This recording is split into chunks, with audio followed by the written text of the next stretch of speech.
Out of the marshes and the mists rose a city of prophecy, a city born from a dream of an eagle and a serpent.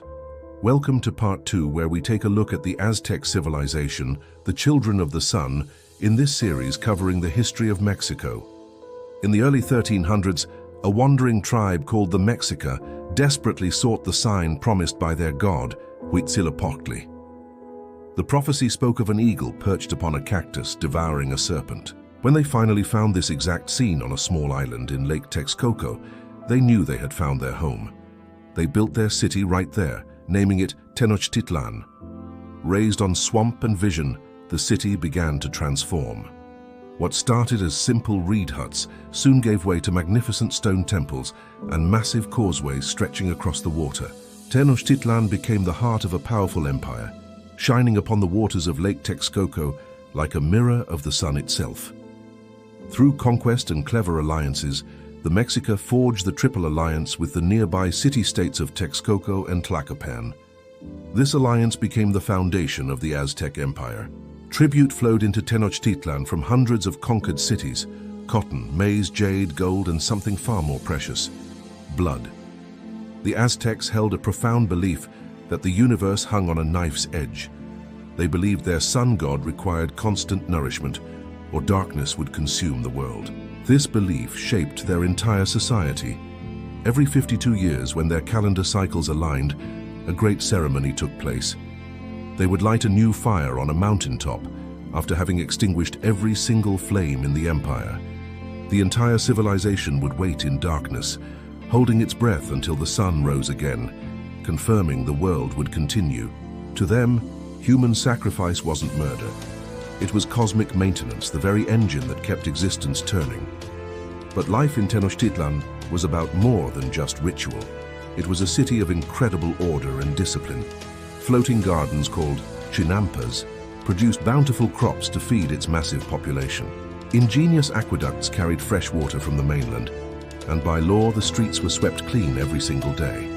Education was mandatory for all children, and the arts, especially poetry, were held in sacred regard.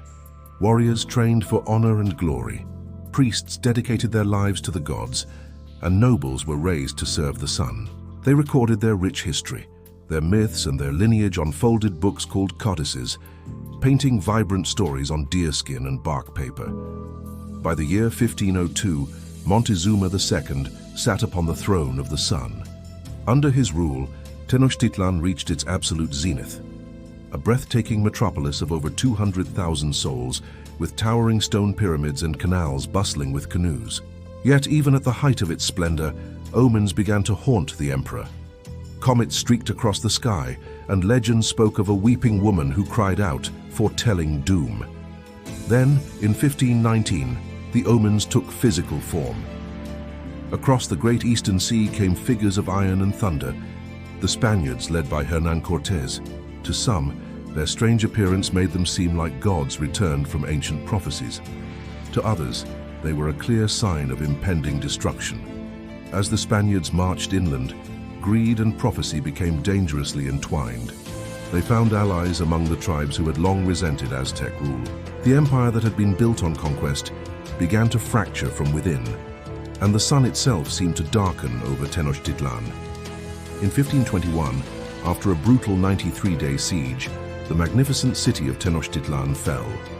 The city of water became a city of ashes.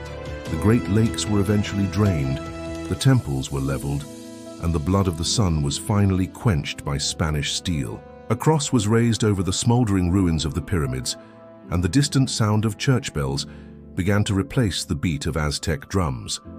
But even in total defeat, the Aztec spirit endured. It lives on in the language, the art, and the memory of the people. They called themselves the children of the sun, the sacred keepers of the fifth age of the world. And though their temples fell, their myth survived, a powerful reminder that every civilization, no matter how great, is only one sunset away from its own eclipse. Thank you so much for watching. If you found this journey into the past as fascinating as I did, please hit that like button and subscribe for more stories from history. We'll see you next time.